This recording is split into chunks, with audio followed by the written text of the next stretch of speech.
जय हिंद बच्चों। और बच्चों कैसे आप लोग। तो बच्चों अभी हम लोग क्लास 12 का अगला लेक्चर करेंगे। ये शायद लेक्चर नंबर 3.9 होगा, यानी कि ये थर्ड चैप्टर का 9th लेक्चर नंबर होगा। और इसमें बच्चों हम लोग बात करेंगे ईएमएफ ऑफ ए सेल, यानी कि किसी भी जो सेल होता है सेल, उस सेल का ईएमएफ क्या होता है। ईएमएफ को हिंदी में बोलते हैं बच्चों विद्युत वाहक बल। ईएमएफ का फुल फॉर्म है बच्चों इलेक्ट्रोमोटिव फोर्स। इलेक्ट्रोमोटिव फोर्स, ठीक है बच्चों। तो इस टॉपिक पे अभी हम लोग बात किया जाएगा इलेक्ट्रोमोटिव फोर्स होता क्या है। उसके बाद हम लोग बात करेंगे इंटरनल रेजिस्टेंस क्या होता है, ठीक है। उसके बाद इंटरनल रेजिस्टेंस में और ईएमएफ में रिलेशन बताएंगे। और उसके बाद देन आफ्टर हम लोग क्या पढ़ेंगे कि कॉम्बिनेशन ऑफ हमारा सेल क्या होता है, सेल को कंबाइन कैसे कर सकते हैं, ठीक है बच्चों। तो चलो इसके बारे में बात करते हैं। विद्युत वाहक बल बात करेंगे, इंटरनल रेजिस्टेंस बात करेंगे किसी सेल का, ठीक है बच्चों। उसके बाद इंटरनल रेजिस्टेंस और ईएमएफ में रिलेशन पर देखेंगे। और उसके बाद हम लोग देखेंगे कि किसी भी सेल को मोर देन 2, 3, 4, 5 सेल को हम लोग जब कंबाइन करेंगे सीरीज में पैरेलल में, तो उसका रिजल्ट क्या आएगा, ठीक है बच्चों। तो इसी में बात करेंगे। तो आप लोग कहीं मत जाइएगा, अंत तक वीडियो के लास्ट तक देखते रहिएगा। और आपको टेंशन नहीं लेना है। सबसे पहली बात, आपको एकदम माइंड को फ्री करके कॉपी निकाल के नोट्स बनाइए। बेस्ट नोट्स वही होता है जो आप अपने लैंग्वेज में बनाते हैं। तो यहाँ से पढ़िए आप, उसके बाद बेस्ट नोट्स बनाइए, अपने से नोट्स बनाइए। बीच बीच में लाइट कट रहा है तो सो डिस्टर्ब हो रहा है थोड़ा सा क्लास।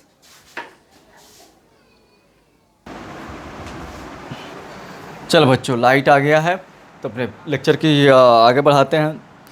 तो बच्चों आपको इसमें टेंशन नहीं लेना है, सिर्फ आपको अपना काम करना है, टेंशन नहीं लेना, ठीक है। तो बच्चों मैं अमजद अली, इंजीनियर अमजद अली, आपका टीचर, आपका मोटिवेटर, आपका पथ प्रदर्शक, आपका स्वागत करता हूं आपके ही खूबसूरत से चैनल कंसेप्ट वाला में। Earlier the channel name was Dronacharya classes. हमारा चैनल पहले नाम बहुत बड़ा था, तो इसलिए हम लोगों ने नाम चेंज करके इसको कंसेप्ट वाला रख दिए, थोड़ा सा देसी मिक्स कर दिए, ठीक है बच्चों। चलो पहले बात की शुरुआत करते हैं, हम लोग टाइम नहीं पास करते हैं। ईएमएफ ऑफ ए सेल क्या होता है, सेल पहले बताइए सेल क्या होता है। सेल बोलिए, या हम लोग सेल को कॉमन वर्ड में बैटरी भी बोलते हैं, लेकिन अलग अलग है, दोनों अलग अलग है, ठीक है। ये हो गया बच्चों, क्या हो गया, एक हमारा ये हो गया सेल हो गया, एक पॉजिटिव और एक नेगेटिव टर्मिनल हुआ तो ये सेल हुआ। यानी कि सेल क्या है, ये ऐसा इलेक्ट्रिकल डिवाइस है जो एनर्जी देता है, इलेक्ट्रिकल एनर्जी पैदा करता है, या विद्युत ईएमएफ प्रोड्यूस करता है। सेल क्या है, एक इलेक्ट्रिकल डिवाइस है, ठीक है, जिसमें हमारा केमिकल रिएक्शन होता है। और केमिकल रिएक्शन के द्वारा क्या होता है, मैं आप लोगों को थोड़ा सा सेल का हिंट्स बता देता हूँ। सेल होता क्या है, ये केमिस्ट्री में आप पढ़े होंगे कि ये एक क्या होता है ना, यहाँ पे दो मेटल रख दिए जाते हैं, यहाँ पे दो मेटल, एक जिंक का और एक कॉपर का। और इस मेटल के अंदर क्या रखा जाता है बच्चों, तो इस मेटल का पूरा नीचे तक यहाँ पर रहता है, इसको बोलते हैं इलेक्ट्रोड्स बोलते हैं, यहाँ अंदर तक इसको बोलते हैं इलेक्ट्रोड्स। ये दोनों को क्या बोलते हैं बच्चों, इसको बोलते हैं हम लोग इलेक्ट्रोड्स बोलते हैं, ठीक है। हिंदी में भी इलेक्ट्रोड्स और इंग्लिश में भी इलेक्ट्रोड्स। अब दोनों यहाँ पे क्या है, हमारा कोई केमिकल है, तो मोस्टली जो हमारा पहला वोल्टाइक सेल बना था बच्चों, पहला वोल्टाइक सेल बना था, ये क्या हमारा H2SO4 है। इसको हम लोग क्या बोलते हैं, इलेक्ट्रोलाइट्स बोलते हैं, इलेक्ट्रोलाइट्स। अपघटय इलेक्ट्रोलाइट्स ही लिखिएगा, हिंदी में भी इलेक्ट्रोलाइट्स लिखिएगा। इसको इलेक्ट्रोलाइट्स बोलते हैं। अंदर का जो केमिकल है इसको इलेक्ट्रोलाइट्स बोलते हैं, इसको हम लोग इलेक्ट्रोड्स बोलते हैं, ठीक है। देखिए होता क्या है, ऐसा यहाँ पे अरेंजमेंट होता है कि यहाँ से इलेक्ट्रॉन को निकाल कर यहाँ पर रखता है कौन, ये केमिकल रिएक्शन करता है। ये अंदर का जो H2SO4 होता है, ये आयंस होता है, ये यहाँ से केमिकल रिएक्शन करता है, यहाँ से इलेक्ट्रॉन उठा कर यहाँ रखते जाता है। ये पूरा इलेक्ट्रॉन सफिशिएंसी करता है, यहाँ पे इलेक्ट्रॉन भर देता है, तो यहाँ पे इलेक्ट्रॉन की कमी हो गई, तो यहाँ पे इलेक्ट्रॉन की कमी हो गई, तो ये पॉजिटिव टर्मिनल और ये नेगेटिव टर्मिनल होता है। यही तो एक सेल होता है। अब हम लोग क्या करते हैं, जब कोई वायर यहाँ से जोड़ेंगे बच्चों, जैसे हम लोग इसको कनेक्ट करेंगे, एक बल्ब से सपोज हम लोग कनेक्ट किए हैं, तो यहाँ से इलेक्ट्रॉन फ्लो होना शुरू होगा। जब इलेक्ट्रॉन फ्लो होगा तो क्या होगा, ये हमारा करंट बहेगा इसके अपोजिट डायरेक्शन में, पॉजिटिव टू नेगेटिव। करंट बहेगा पॉजिटिव नेगेटिव, इलेक्ट्रॉन फ्लो होगा नेगेटिव टू पॉजिटिव। तो यही तो एक सेल है। Cell is an electrical active device which produces electrical energy. ऐसा ये एक्टिव डिवाइस है, सक्रिय यंत्र है जो विद्युत ऊर्जा को बनाता है, विद्युत ऊर्जा पैदा करता है, ठीक है बच्चों। अब आ जाओ, जब ये हमारा सेल है, ईएमएफ क्या होता है, ईएमएफ हमारा बहुत सारे बच्चे इस ईएमएफ में कंफ्यूज होते हैं। इलेक्ट्रोमोटिव फोर्स, विद्युत वाहक में बहुत सारे स्टूडेंट हमारे कंफ्यूज होते हैं। आप लोगों को कंफ्यूज होने की कोई ज़रूरत नहीं है, ठीक है। हमारे पास सपोज एक बैटरी है, ये हमारे पास सपोज क्या है, एक ये बैटरी है, यहाँ पे है बच्चों पॉजिटिव टर्मिनल और यहाँ है निगेटिव। ये हो गया पॉजिटिव टर्मिनल, ये बैटरी का पॉजिटिव, और ये हो गया हमारा निगेटिव टर्मिनल, ठीक है। अंदर बैटरी के अंदर बच्चों हमारा क्या होगा, नो डाउट बैटरी के अंदर क्या होगा, तो इलेक्ट्रोलाइट्स होंगे। ये हमारा इलेक्ट्रोलाइट्स है, बैटरी के अंदर हमारा H2SO4 है या कोई केमिकल है, ये इलेक्ट्रोलाइट्स है, ये अंदर इलेक्ट्रोलाइट्स है, ठीक है। अब आ जाइए ईएमएफ होता क्या है, जब तक हमारा कोई यहाँ पे कनेक्टेड नहीं है, ठीक है। अच्छा इसको मान लेते हैं ए, इसको मान लेते हैं बी। कहता है ईएमएफ 1 कूलम चार्ज को पूरा सेल में राउंड तक घुमाने में, एक कंप्लीट साइकिल घुमाने में जितना एनर्जी खर्चा करता है वही तो ईएमएफ होता है। ईएमएफ जो होता है 1 कूलम चार्ज को एक पूरा राउंड तक घुमाने में जितना, मान ए से गया बी, बी से आया फिर ए, इंक्लूडिंग इलेक्ट्रोलाइट्स। अगर हमारा यहाँ पे कोई वायर हमारा कनेक्ट कर देते हैं, सपोज यहाँ पे आर रेजिस्टेंस का कोई वायर कनेक्ट कर देते हैं, तो ए से बी और बी से ए तक लाने में, ये पूरा राउंड घुमाने में 1 कूलम चार्ज को जितना एनर्जी खर्चा हुआ, जितना वर्क डन हुआ, उसी को हम लोग क्या बोलते हैं बच्चों, ईएमएफ बोलते हैं, ठीक है बच्चों। तो इसमें आपको कन्फ्यूजन, ये बैटरी हमारा H2SO4 है, ये इलेक्ट्रोलाइट्स है, ये इलेक्ट्रोड्स है, ये एक्सटर्नल सर्किट है, ये हमारा एक्सटर्नल सर्किट है, अंदर के सर्किट है, ये बाहर से हम लोगों ने जोड़ा है। आर कोई फैन हो गया, आपका बल्ब हो गया, कोई रेजिस्टेंस है बाहर, ठीक है, इतना बात तो समझते हैं आप, लोड है। अब हमको ईएमएफ का डेफिनेशन कहता है, EMF of a cell is work done या amount of work done in moving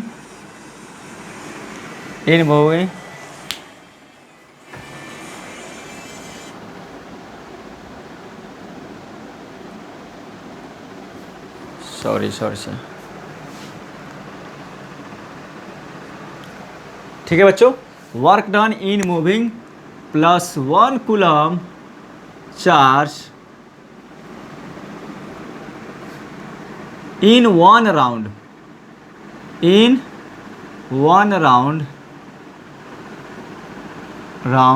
including electrolytes, ठीक है बच्चों। ये है आपका ईएमएफ का डेफिनेशन है, ओरिजिनल डेफिनेशन यही है। यानी कि ईएमएफ किसी भी सेल का जो ईएमएफ होता है वो क्या होता है, ये वर्क डन होता है। कितना वर्क डन होता है, तो 1 कूलम के चार्ज को 1 राउंड मूव कराने, राउंड का मतलब हो गया यहाँ से आ गया, यहाँ फिर यहाँ से आया, यहाँ पे जहाँ से चला था वहीं तक 1 राउंड मूव कराने में जितना वर्क लगा, जितना एनर्जी लगा, वर्क बोले तो एनर्जी, आप यहाँ पे वर्क की जगह पे आप एनर्जी भी लिख सकते हैं, नो डाउट, कोई दिक्कत नहीं है, आप वर्क की जगह पे एनर्जी भी लिख सकते हैं। तो 1 कूलम चार्ज को 1 राउंड घुमाने में, एक पूरा साइकिल घुमाने में जितना आपको वर्क लगा, जितना एनर्जी खर्चा हुआ, वही एनर्जी तो हमारा ईएमएफ होता है। सिंपल सी बात है। यानी कि 1 कूलम चार्ज को हमारा, अगर ये कब की बात है, जब यहाँ पे एक्सटर्नल सर्किट है तब की बात है, यानी कि बाहर से हमारा रेजिस्टेंस मौजूद है तब की बात है। तो 1 कूलम चार्ज को यहाँ से यहाँ तक लाने में और यहाँ से यहाँ तक लाने में जितना वर्क डन हुआ, जितना एनर्जी खर्चा हुआ, एनर्जी कंज्यूम हुआ, वो हमारा होगा ईएमएफ होता है, ठीक है। हिंदी में लिखेगा बच्चों, विद्युत वाहक बल, किसी सेल का विद्युत वाहक बल 1 कूलम धन आवेश को एक पूरा राउंड परिपथ में घुमाने में जितना कार्य होता है वो उस सेल का विद्युत वाहक बल होता है। यानी कि 1 कूलम आवेश को एक राउंड, एक पूर्ण परिपथ में घुमाने में जो कार्य होता है वो कार्य हमारा क्या होता है, विद्युत वाहक बल होता है, ठीक है बच्चों। अब इसको हम लोग दूसरे तरीके से, ये एक तो एक डेफिनेशन हो गया, यानी कि यहाँ से वर्क हमारा यहाँ जाएगा, फिर यहाँ से यहाँ आएगा, तो हमारा ये बोलेंगे क्या बोलेंगे हम लोग, इसको ईएमएफ बोलेंगे बच्चों, ठीक है। हम इसको सेल को मैक्सिमम हम लोग ऐसा फोटो नहीं बनाएंगे। हमारे फिजिक्स में क्या बनाएंगे, हमारे फिजिक्स में एकदम सिंपल में बनाएंगे। क्या करेंगे, एक पॉजिटिव और एक नेगेटिव टर्मिनल दे देंगे, हो गया, एक पॉजिटिव एक नेगेटिव, पॉजिटिव थोड़ा बड़ा, नेगेटिव थोड़ा छोटा, और यहाँ से आपका ये आर दे देंगे, ये एक्सटर्नल सर्किट हो गया, यहाँ से आर देंगे। सपोज आप यहाँ अगर यहाँ तक आप सेल बनाने की कोशिश करते हो, ये आपका सेल है, दिखाने की कोशिश करते हो, तो यहाँ पे आप लिख लीजिए ए, यहाँ पे लिख लीजिएगा बी, हो गया, बस ये हो गया आर। तो ये आपको सेल को दर्शाने की, ये रिप्रेजेंट करने का तरीका है। तो बच्चों जब वर्क डन होगा, सेल को किस ईएमएफ को किससे रिप्रेजेंट करते हैं, ई से या सिग्मा से। ये कितना होगा, W/Q। ये होता है आपको फार्मूला होता है, यानी कि क्या Q कूलम के चार्ज को मूव करने में W वर्क डन। तो 1 कूलम को चार्ज को मूव करना है तो W/Q यही ना होगा, ईएमएफ W/Q होता है। यानी कि जो W/Q जो पोटेंशियल होता है वही तो ईएमएफ होता है, पोटेंशियल डिफरेंस W/Q, जूल पर कूलम यानी कि वोल्ट। तो ईएमएफ का भी ये सही यूनिट क्या होता है बच्चों, वोल्ट ही होगा, ठीक है। तो ये एक आपको डेफिनेशन होगा। लेकिन एक और डेफिनेशन है कि अगर मान लीजिए हमारे बाहर का सर्किट है ये नहीं है, तब क्या होगा। तो यहाँ से यहाँ तक मान लीजिए गया ही नहीं, यहाँ पे ये है ही नहीं, तो यहाँ से मान लीजिए चला गया, जीरो है तो चला गया, शॉर्ट सर्किट है, वोल्टेज जीरो है, तो यहाँ से यहाँ तक चला गया, तो यहाँ से यहाँ तक गया, तो यहाँ से यहाँ तक लेके आने में जो वर्क डन होगा वही हमारा क्या होगा, ईएमएफ होगा। यानी कि और एक तरीका लिख सकते हैं, और इसके नीचे एक और लिख सकते हैं, और ईएमएफ का दूसरा डेफिनेशन क्या होगा, ये फर्स्ट हो गया। दूसरा आप लिख सकते हैं कि it is potential difference between two terminal of a cell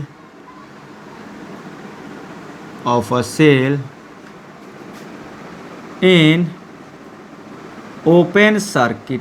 ठीक है बच्चों, यानी कि जब ओपन सर्किट हो, बाहर कोई एक्सटर्नल बाह्य रजिस्टर हमारा नहीं जोड़ा गया हो, बाहर कोई लोड नहीं जोड़ा गया हो, ओपन सर्किट हो, ये है ही नहीं, तो उस समय का ईएमएफ क्या होता है, दो इलेक्ट्रोड के बीच का पोटेंशियल डिफरेंस होता है, विभवांतर होता है। यानी दो इलेक्ट्रोड के बीच के विभवांतर को हम लोग विद्युत वाहक बल बोलते हैं। कब, जब बाह्य रजिस्टर नहीं है, बाह्य प्रतिरोध नहीं है, तब। ठीक है, ये तब की बात है। तो बाह्य का इधर का प्रतिरोध नहीं रहेगा तो यहाँ का पोटेंशियल डिफरेंस हमारा हो जाएगा, क्या हो जाएगा, ईएमएफ हो जाएगा, सिर्फ इन दोनों के बीच का पोटेंशियल डिफरेंस। तो पोटेंशियल डिफरेंस का मतलब क्या होगा, यहाँ से यहाँ तक 1 कूलम चार्ज को लेकर आने में जो वर्क डन हुआ वही ना। यानी कि यहाँ हम लोग ऐसे भी लिख सकते हैं, और it is amount of work done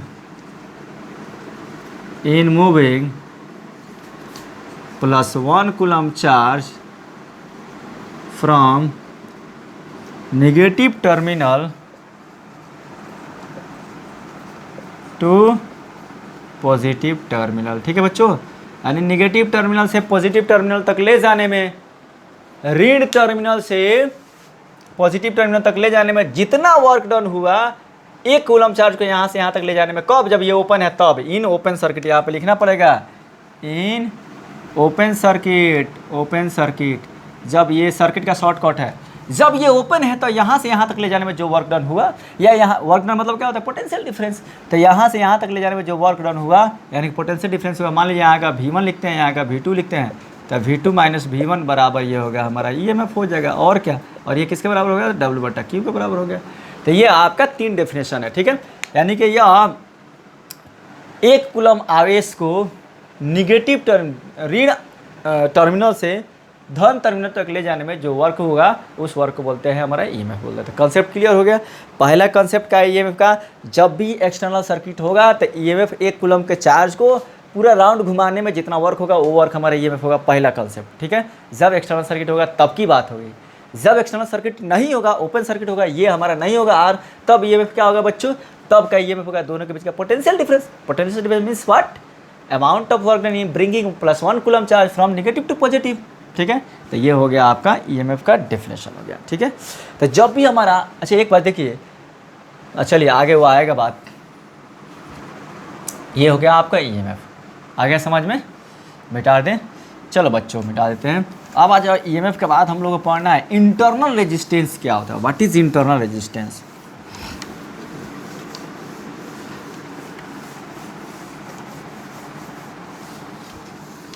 sorry light cut गया फिर।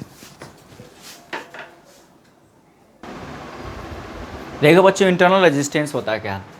इंटरनल रेजिस्टेंस बोले तो आंतरिक प्रतिरोध किसका? तो सेल का। इंटरनल रेजिस्टेंस किसका हम बात कर रहे हैं? तो सेल की बात कर रहे हैं। ठीक है बच्चों, तो अभी हम लोग देखें क्या देखें बच्चों। देखो बच्चों, अभी हम लोग देखें कि ये हमारा एक सेल है, ये फिजिकल रूप बना रहे हैं, ऐसे आपको फिजिक्स में नहीं बनाना है। ये सेल है, ये पॉजिटिव है, ये नेगेटिव है। यहाँ पे क्या हमारा इलेक्ट्रोलाइट्स है, पूरा भरा हुआ इलेक्ट्रोलाइट्स। ये हमारा रजिस्टर है आर। लेकिन हम लोग को सेल कैसे बनाना है बच्चों? ऐसे, ये पॉजिटिव, ये नेगेटिव, ये इसका सिंबल हो गया प्लस माइनस। यहाँ पे मान लीजिए बी, यहाँ पे मान लीजिए ए, यहाँ से हम लोग सेल को रिप्रेजेंट करा रहे हैं। ठीक है, यहाँ से ये टर्मिनल हो गया ए बी। बाहर का जो हमारा रजिस्टर्स है ये आर है। अब आ जाइए, क्या कहता है कि जब भी हमारा करंट फ्लो होगा, जैसे हमारा करंट बच्चों फ्लो होगा, तो करंट कैसे फ्लो होगा? पॉजिटिव से नेगेटिव ऐसे आएगा। यानी कि इधर करंट कैसे फ्लो होगा बच्चों? तो ऐसे करंट फ्लो होगा, आई ऐसे जाएगा। तो यहाँ से आकर यहाँ से करंट फ्लो होगा, इलेक्ट्रॉन इधर फ्लो होगा, तो ये करंट यहाँ तक तो आएगा। ये हो गया आपको ए, ये हो गया बी, जहाँ ये हो गया ए और ये हो गया बी, ये बी है हमारा, ये पॉइंट हमारा क्या है? ए है बच्चों। ठीक है, आ रहा है, दिख रहा है आप लोगों को, समझ में आ रहा है? तो करंट फ्लो होने का मतलब यहाँ से करंट गया, यहाँ तक आया, बाहर इस रेजिस्टेंस में करंट रहेगा। कितना करंट होगा? तो ये आई करंट जाएगा। अब यहाँ पे हमारा करंट आ गया, तो क्या करंट अंदर नहीं जाएगा? जाएगा। अब यहाँ से करंट का फ्लो कैसे होता है? ऐसे होता है, नेगेटिव से पॉजिटिव, यहाँ से अंदर अंदर ही नेगेटिव से पॉजिटिव जाता है। अब नेगेटिव से पॉजिटिव जाएगा, करंट का मतलब positive charge, flow of positive charge, ये इमेजिनेशन है, माना गया। तो यहाँ तो इलेक्ट्रॉन तो इधर जाता है, लेकिन पॉजिटिव चार्ज इधर जाता है, तो जिधर पॉजिटिव जा रहा है उधर करंट यहाँ तक आया, पॉजिटिव चार्ज अंदर से पॉजिटिव चार्ज इधर फ्लो होगा, तब नहीं सर्किट पूरा होगा, साइकिल पूरा होगा। जब पॉजिटिव चार्ज फ्लो होगा, अंदर क्या है यहाँ पे बच्चों? इलेक्ट्रोलाइट्स है। तो इलेक्ट्रोलाइट्स फ्लो नहीं होने देता है, उसको अपोज करता है। तो ये जो इलेक्ट्रोलाइट अपोज करता है ना, इसी अपोजिंग नेचर के इलेक्ट्रोलाइट को बोलते हैं internal resistance of a cell. ठीक है, तो इसको लिखेंगे ऐसे कि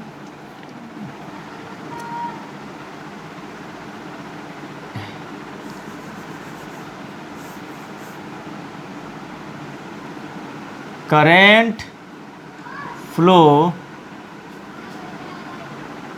from positive terminal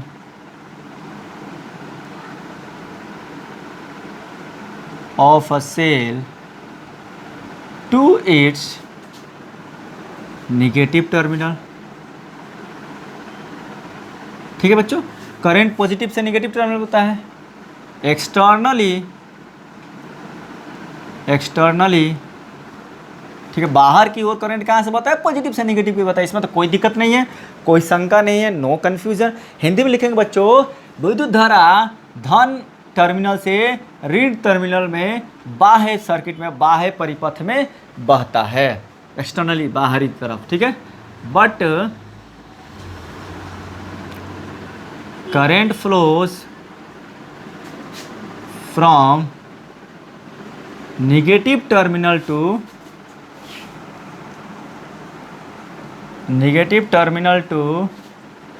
positive terminal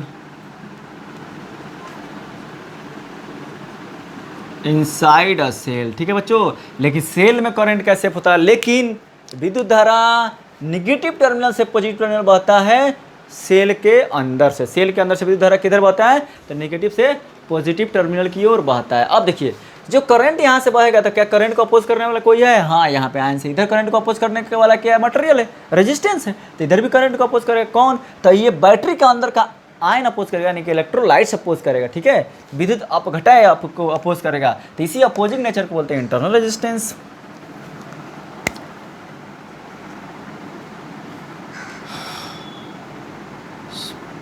The opposing nature of electrolytes that opposes flow of current is called internal resistance. ठीक है बच्चों, तो इसी के अपोजिंग नेचर को, इसी के विरोधी प्रकृति को, इसके विरोध की प्रकृति को हम लोग क्या बोलते हैं? आंतरिक प्रतिरोध बोलते हैं। यानी इलेक्ट्रोलाइट हमारे करंट के फ्लो होने का विरोध करता है, उसी विरोध को हम लोग क्या बोलते हैं? आंतरिक प्रतिरोध कहा जाता है। हिंदी में लिखिए, यहाँ से जो करंट निगेटिव से पॉजिटिव की तरफ जाता है तो हमारा इलेक्ट्रोलाइट्स इस करंट के बहने का विरोध करता है। इसी विरोध को हम लोग क्या बोलते हैं?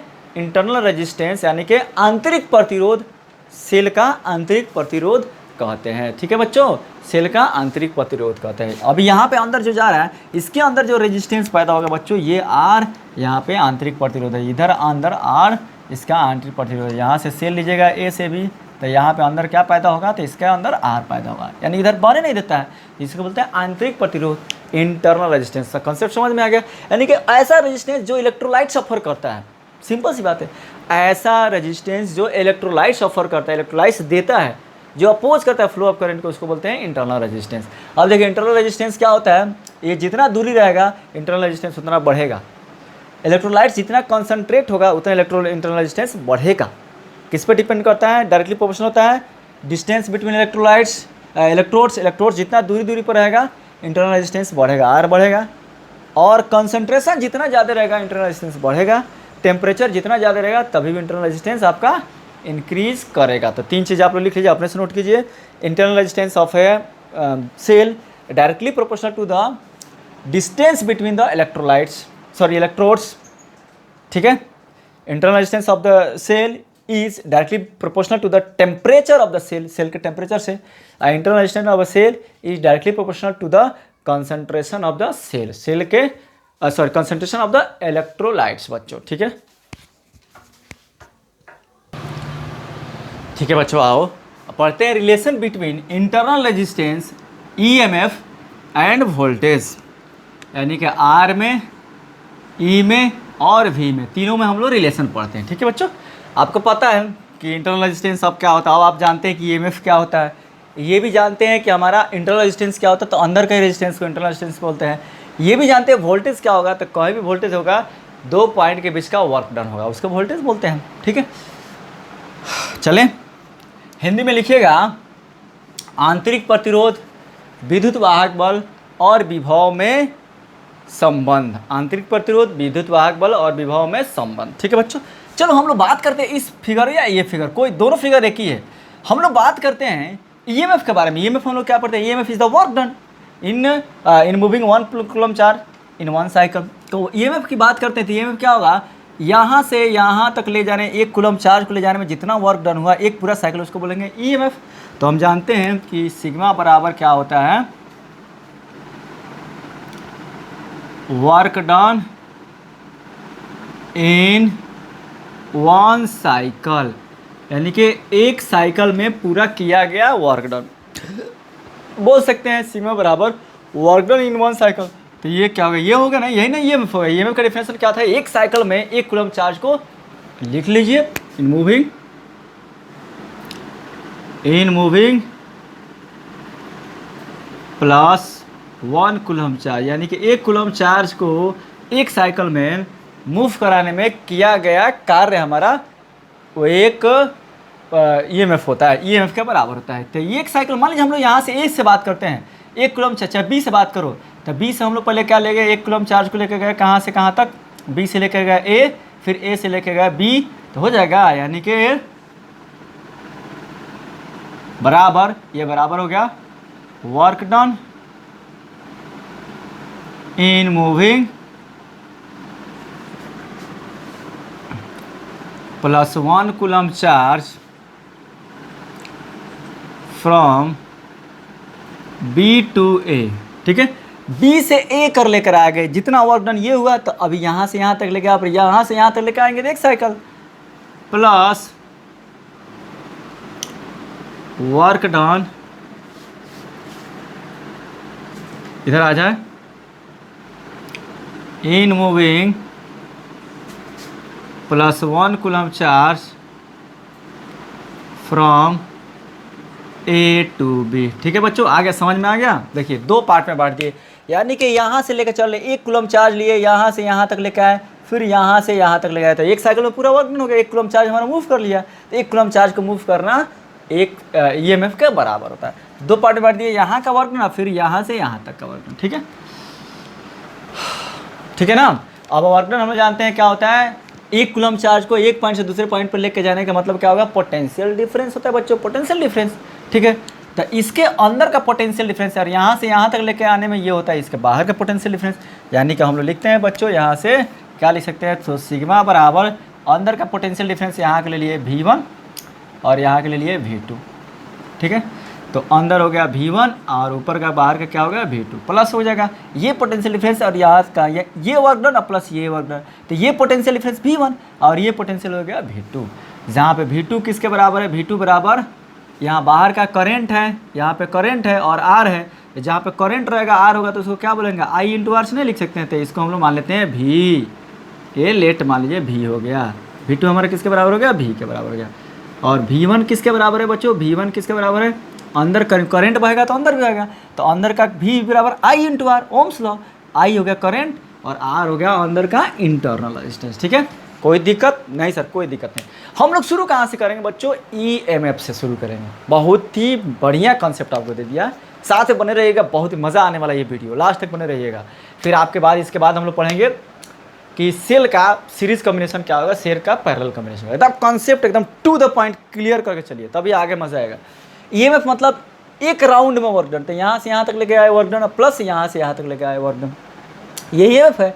तो यहाँ से यहाँ तक लेके आए वर्क डन, तो ये हम लोग ले लेते हैं V1 और यहाँ से यहाँ तक लेके जाए वो V2 मान लेते हैं, क्योंकि वर्क डन क्या होता है, 1 कूलम चार्ज को यहाँ से यहाँ तक लेके आ जाए, मतलब क्या हुआ, एक पॉइंट से दूसरे पॉइंट तक 1 कूलम के चार्ज को लेके आएंगे, दैट इज पोटेंशियल डिफरेंस। तो इन दोनों के बीच का पोटेंशियल डिफरेंस हमने मान लिया V1 और इन दोनों के बाहर में मान लिया पोटेंशियल डिफरेंस V2। तो ये हो गया सिग्मा बराबर हो गया V1 प्लस V2। V2 क्या है, I इंटू R है, और V1 क्या है, I इंटू R है। तो इसको लिख सकते हैं, हम लोग लिख सकते हैं सिग्मा बराबर V1 क्या है, I into R plus V2 क्या है, I इंटू बड़ा का R है। यहीं तो हो गया, सिग्मा बराबर आ गया।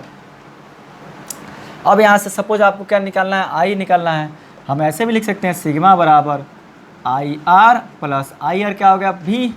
इस V को इधर निकाल सकते हैं, हमको इस V को इधर ला सकते हैं, तो sigma minus V by R बराबर I लिख सकते हैं।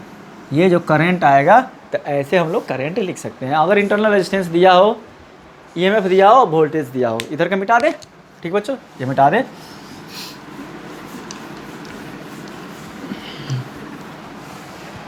और यहाँ से हम लोग अगर R लिखना चाहें, R जैसे IR बराबर सिग्मा माइनस V, तो R बराबर हो गया सिग्मा माइनस V बटा I, R हो जाएगा यहाँ से। ठीक है, एक फार्मूला हो गया हमारा। सिग्मा क्या होता है, ठीक है ना, ये हमारा R का फार्मूला हो गया। इंटरनल रेजिस्टेंस का ये फार्मूला हो गया हमारा। ठीक है, अब आ जाओ, तो इंटरनल रेजिस्टेंस हो गया आपके पास, I हो गया। अब यहाँ पे आप जो चाहे सो फार्मूला निकाल सकते हैं, यानी कि वही आपको ओरिजिनल फार्मूला मिल गया। सिग्मा बराबर क्या होता है, अंदर का वोल्टेज प्लस बाहर का वोल्टेज, यही तो आपको निकाल लेना है, बस हो गया काम।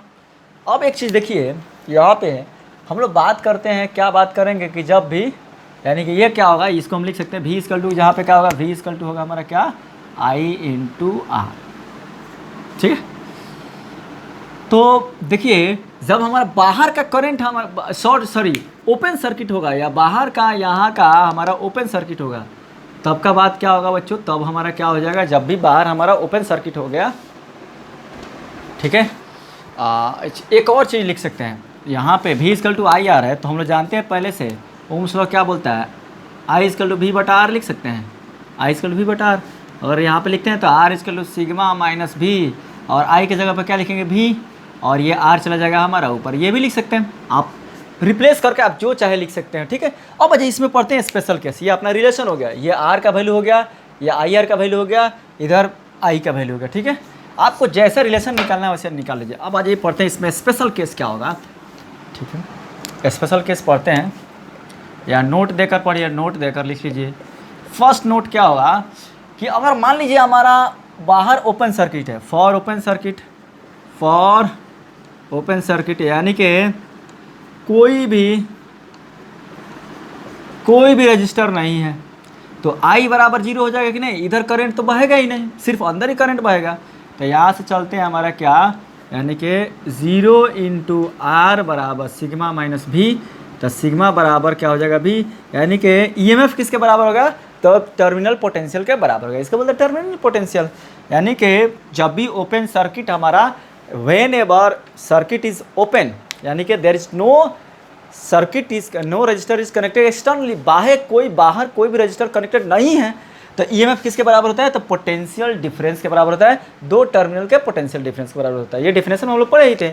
और दूसरा नोट देखिए, दूसरा मैक्सिमम केस में ईएमएफ जो होगा हमेशा क्या होगा, बड़ा होगा वोल्टेज से या बराबर होगा, बड़ा होगा या बराबर होगा, यहाँ से बराबर हो रहा है। और ये अगर रहता तो हमारा भी तो बढ़ जाता, भी बढ़ जाता तो ईएमएफ क्या होगा, या तो बड़ा होगा या बराबर होगा। तो ये हो गया ईएमएफ और आर में रिलेशन। ठीक है बच्चों, आगे बढ़ते हैं अब हम लोग। आज अब बच्चे पढ़ते हैं सेलों का सीरीज कॉम्बिनेशन, यानी कि श्रेणी क्रम संयोजन। ठीक है, पहले से जानते हैं कि अगर one end to end connection होगा तो श्रेणी क्रम बोलेंगे। अब देखिए ये एक सेल है, दो ही का यहाँ पे एग्जांपल, ये एक सेल है जिसका ईएमएफ है सिग्मा 1, ये एक सेल है जिसका ईएमएफ सिग्मा 2, यहाँ पॉजिटिव और इसका ये नेगेटिव, इसका पॉजिटिव इसका ये नेगेटिव, यानी कि हम बोल सकते हैं सीरीज कॉम्बिनेशन में क्या है, if the negative terminal of one cell is connected to the positive terminal of other cell and so on. आगे हमको लेके जाना है, एक और सेल कनेक्ट करना है तो इसका नेगेटिव का अगला वाला का पॉजिटिव कनेक्ट कर देना है, then this type of combination is called series combination. ठीक है बच्चों, यानी कि negative terminal of one cell is connected to the positive terminal of other cell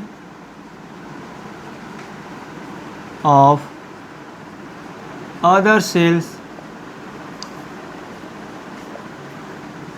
and so on, और सो ऑन का मतलब इसी की तरह आगे कनेक्ट होगा, यानी कि एक सेल का ऋण टर्मिनल दूसरे सेल के धन टर्मिनल से कनेक्ट जोड़ दिया जाता है, और इसी तरह ये श्रेणी को आगे बढ़ाया जाता है। तो इस तरह के संयोजन को बोलते हैं श्रेणी क्रम संयोजन बोलते हैं। ठीक है बच्चों, अब आ जाइए, हम लोग अभी पढ़े हैं, क्या पढ़े हैं, तो सिग्मा बराबर क्या होता है हमारा, V1 प्लस V2 होता है ना, और V1 हमारा क्या था बच्चों, तो IR प्लस I इंटू बड़का आर, ये पढ़े हैं अभी हम लोग पढ़े हैं। ठीक है, I और बड़का आर को हम लोग क्या बोलते हैं, पोटेंशियल डिफरेंस दो टर्मिनल के बीच में। तो सिग्मा बराबर हम लोग तो ये भी पढ़े थे IR प्लस V, तो यहाँ से लिख सकते हैं V बराबर सिग्मा माइनस, इसको इधर लेके जाते हैं IR लिख सकते हैं, हाँ लिख सकते हैं।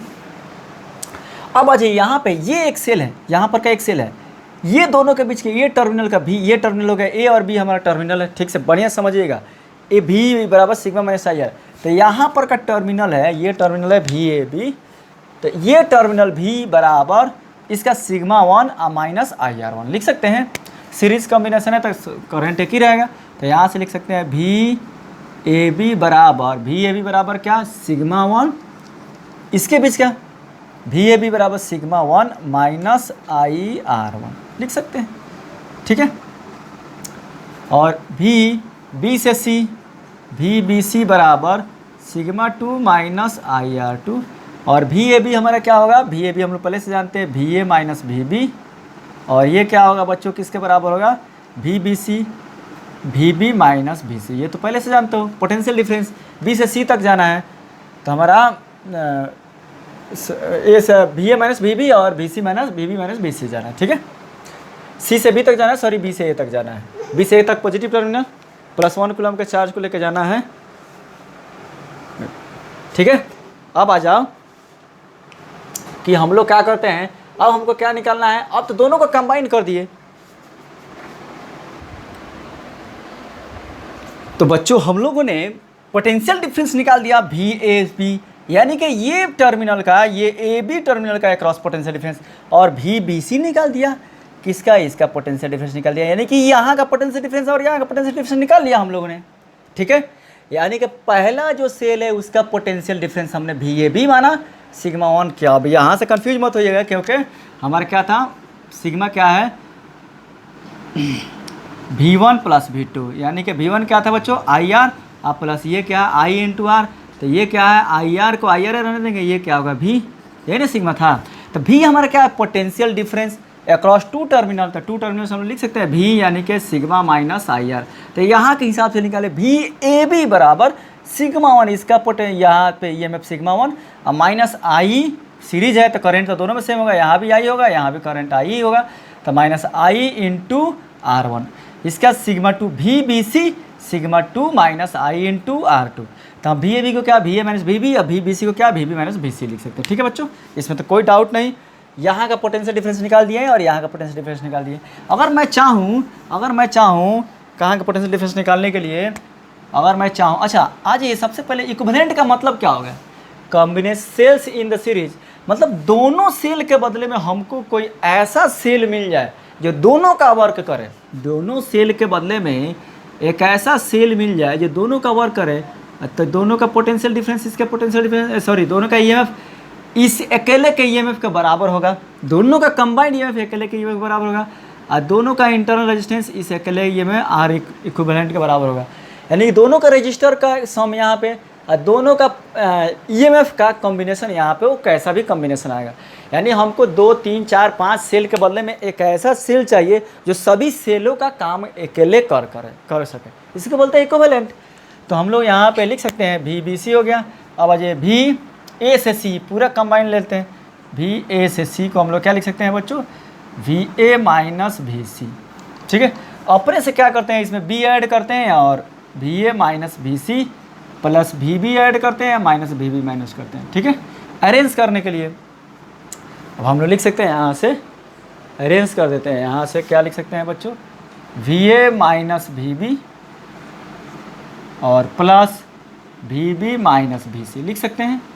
ठीक है, यहाँ पे आप देखिएगा, इसके बाद वी ए माइनस भी सी वी ए सी क्या होगा, V A minus V B क्या हो गया, sigma one minus I R one और प्लस ये हो गया sigma two minus I R to.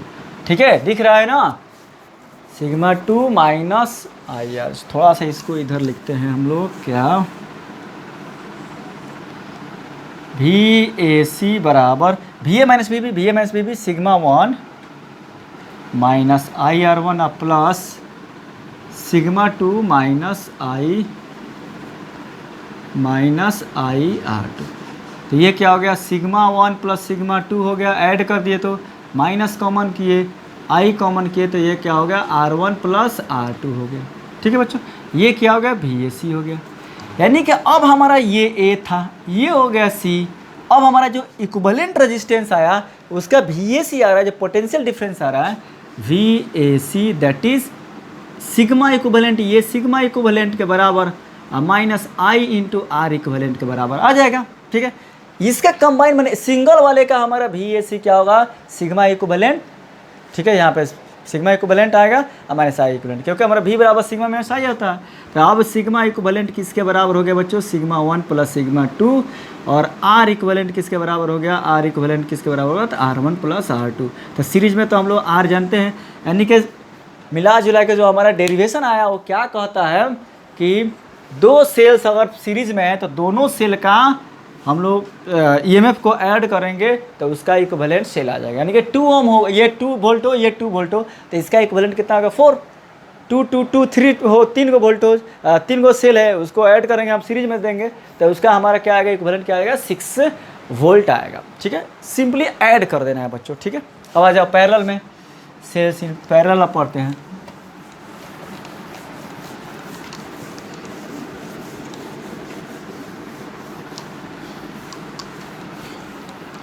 Sales in parallel, तो यहाँ पे सेल्स इन पैरेलल मतलब हो गया बच्चों, अपने पास एक सेल है यहाँ पे और एक सेल है यहाँ पे, इसका पॉजिटिव इसका नेगेटिव, इसका पॉजिटिव इसका नेगेटिव, दोनों का पॉजिटिव एक जगह पे एक पॉइंट पे, दोनों का नेगेटिव एक पॉइंट पे कनेक्ट कर दिए हैं। दोनों का पॉजिटिव एक पॉइंट पे, इस तरह 1000 सेल होगा, तीसरा सेल होगा, इसका भी पॉजिटिव यहाँ पे नेगेटिव यहाँ पे, positive at one point, positive at one point और नेगेटिव एट अदर पॉइंट पे कनेक्ट कर देंगे। इस तरह कॉम्बिनेशन को क्या बोलेंगे, पैरेलल कॉम्बिनेशन बोलेंगे, इस तरह कॉम्बिनेशन को बोलेंगे पैरेलल कॉम्बिनेशन। यहाँ से ये हो गया, इसको मान लेते हैं हम लोग क्या, B1, इसको मान लेते हैं B2, ये हो जाएगा यहाँ का हो जाएगा A, यहाँ का हो जाएगा B। इसमें जो होगा हम बच्चों हमारा मान लेते हैं करंट, हमारा करंट कभी भी जाएगा तो उल्टा जाएगा, अंदर सेल के अंदर करंट कहाँ जाएगा, उल्टा जाएगा। तो मान लीजिए I है तो यहाँ पे आएगा I1, यहाँ पे जाएगा I2, यहाँ पे ऊपर क्या हो जाएगा बच्चों, सिग्मा 1, इसका हो जाएगा सिग्मा 2, यहाँ पे R1, इसका हो जाएगा R2। ठीक है, अब ये I1 इधर से जा रहा है, I2 इधर से जा रहा है, फिर यहाँ से मिल गया क्या होगा, I जाएगा। ठीक है, इतना तो आप लोग समझते हैं combination of cell in parallel में। ठीक है, अब अच्छा बच्चों क्या लेंगे यहाँ से, I बराबर, हाँ ये जानते हैं हम लोग, क्या अभी जानते हैं, सिग्मा बराबर IR प्लस V होता है, तो V बराबर सिग्मा माइनस IR जानते हैं। ठीक है, V बराबर सिग्मा माइनस IR हम लोग जानते हैं, या I बराबर यहाँ से लिख सकते हैं, यहाँ से हम लोग लिख सकते हैं I बराबर sigma minus V by R लिख सकते हैं ना। हाँ इतना तो हम लोग लिख सकते हैं। ठीक है बच्चों, कुछ आप लोग को आवाज़ आ रही है, कुछ मशीन चल रहा है इधर गांव में, विलेज एरिया में हम रहते हैं, तो थोड़ा सा आप मैनेज कीजिएगा। ठीक है बच्चों, देखो यहाँ से I बराबर सिग्मा माइनस V बटा R, I1 अगर जाएंगे तो I1 के जगह पर हम लोग क्या लिखेंगे बच्चों, I1 बराबर सिग्मा 1 माइनस V1 बटा R1। ठीक है, अच्छा ये तो ये पैरेलल जो होगा तो यहाँ का वोल्टेज V होगा, तो यहाँ की वोल्टेज V होगा, तो V तो सेम ही होगा, तो V और I2 बराबर लिखेंगे sigma 2 minus V by R2। ठीक है, I बराबर क्या हो जाएगा बच्चों, I1 जोड़ I2, तो sigma 1 minus V by R1 plus sigma 2 minus V by R2। ठीक है ना, यानी कि I बराबर क्या होगा बच्चों, sigma 1 by R1 plus sigma 2 by R2 बरा माइनस V1 बाई R1 जोड़ 1 बाई R2 हो जाएगा। लिख सकते हैं, एकदम लिख सकते हैं। अब क्या करते हैं, इसको हम लोग इसको इधर लेके आ जाते हैं, यहाँ के बाद यहाँ पे आ जाइएगा, दिख रहा है नीचे। एक बार और चलते हैं, इसको इधर लेके आते हैं, तो V into R1 plus R2 बट्टा R1 इंटू R2 बराबर sigma 1 R2 plus sigma 2 R1 upon R1 into R2 minus I, यानी कि V बराबर सिग्मा 1 R2 बट्टा प्लस सिग्मा 2 R1 बट्टा R1 इंटू R2, और नीचे यहाँ पे इसका कंबाइन ये कट जाएगा, लेकिन ये जाएगा तो इससे मल्टीप्लाई हो जाएगा, minus I into R1 R2 बट्टा R1 प्लस R2। ठीक है, यहाँ का जो था ये यहाँ पे गया मल्टीप्लाई हुआ, ये यहाँ पे गया मल्टीप्लाई हुआ, तो इससे ये कट गया और ये नीचे डिवाइड हो जाएगा। ठीक है, तो यहाँ पे हो जाएगा R1 plus R2, R1 plus R2। ठीक है, दोनों में हो जाएगा। अब आ जाओ, हमारा क्या होगा, V बराबर क्या होता है बच्चों, यहाँ पे V बराबर सिग्मा माइनस I बट्टा R होता है। V बराबर सिग्मा माइनस I बट्टा R। ठीक है, अब आ जाइए, अभी हम लोग पढ़े हैं, अब इसका इक्विवेलेंट का मतलब क्या हो गया, दोनों के बदले में हमको क्या चाहिए, एक चाहिए जिसमें ये इक्विवेलेंट हो और R इक्विवेलेंट हो। ठीक है, तो बच्चों हमको क्या चाहिए, तो अब हम जानते हैं कि V, ये अब इक्विवेलेंट का निकालेंगे तो V बराबर हो गया sigma equivalent minus I into R equivalent, और ये हो गया V इक्विवेलेंट।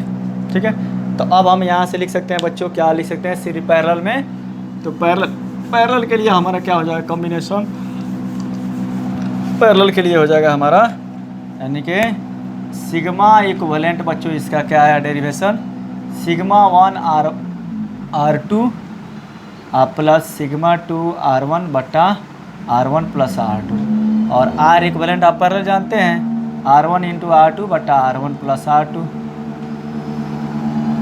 यानी कि इससे ज़्यादा हो जाएगा तो आपको 3 का रहेगा तो सिग्मा, तो उस तरह निकालेंगे हम लोग, पैरेलल से निकालेंगे। ठीक है, तो ये हो गया आपका कॉम्बिनेशन का हो गया। अच्छा, एक और चीज़ यहाँ से लिख सकते हैं, सिग्मा इक्विवेलेंट बट्टा आर इक्विवेलेंट बराबर, इससे इसको डिवाइड करेंगे तो ये ऊपर जाएगा तो कट जाएगा, नीचे ये बचेगा।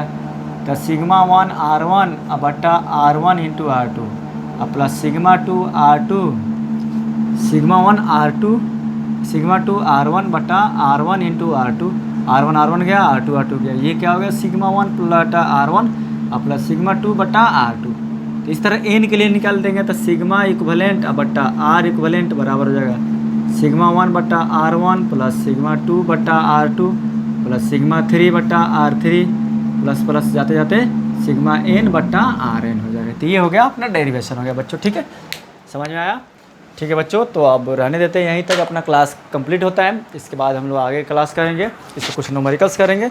जय हिंद बच्चों। चलो बच्चों, हैव अ नाइस डे।